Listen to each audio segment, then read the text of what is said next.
few of the concepts that I do is I go really deep into figuring out what my audience really wants and the pain points and the desires that they have. And I typically build in feedback loops, automatic feedback loops into my various systems. So as people come into my sphere of influence, I'll run surveys. And you can use any SurveyMonkey or whatever, right? And it's just it's an automated mechanism of getting insights from your audience.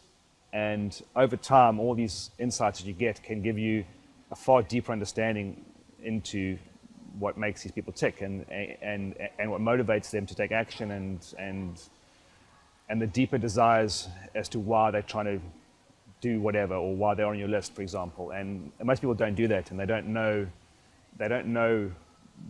these deep insights. So when they're sending out emails or email offers to their audience, they're very shallow. I don't know. They aren't deep and insightful. So that's what I do to understand more about my audience, and it kind of powers everything I do. So everything that I do is by email, and understanding all the other stuff beforehand puts you in a great position to write really great emails. And then there's a few techniques that I use to write emails that really engage people and keep them coming back for more. So what I do is, it's a bit of the strange concept, is I use storytelling in my emails, that one story can go across 7 emails. So let's say 1 email per day over 7 days. So if I was promoting one of your offers like Quantum Jump, for example, I'd consume that product completely, or I would even set up interviews with various, the heads of that product at Mind Valleys, for example, or wherever that offer is, and try and figure out if they can give me some insights about their customers, because obviously they've got the customers and I haven't, right? Well, you guys have and I don't. So I would interview and interrogate you guys about your customers, and that would also help me. And what I'll be trying to figure out is I'm trying to find some sort of hook or a story that I can then use in my emails, because I don't have any experience necessarily with the product other than I've probably consumed the product. So to figure out what these stories are, would have to do some interviews, and somewhere along the line there would be this hook that I could use, or some case study perhaps.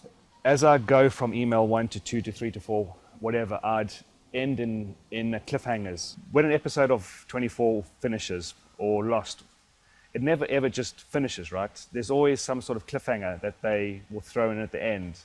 Someone kind of dies, but you aren't quite sure if they're dead or not, or whatever. And this is just the actual concept now. So that's a cliffhanger effect. So it keeps people engaged because they want to know how it's going to end and conclude, and there's some sort of thing that happens in the brain that keeps them engaged. So for example, the first email could be an introduction, and it could hint that in the next email I'm going to tell you about this really cool case study about whatever, right?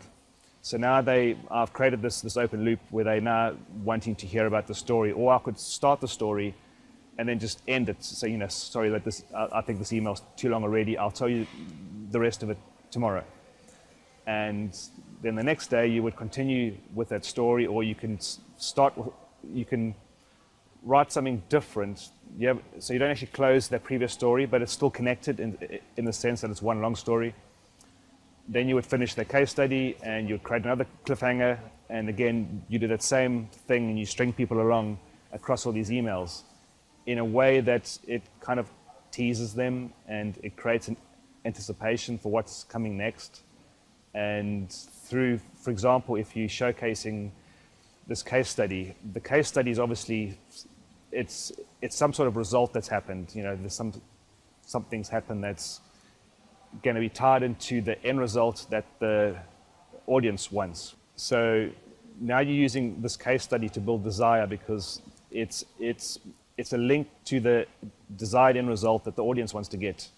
So now they've just seen somebody else achieve this end result, and there's this connection where, well, if they can do it, I can do it, sort of thing.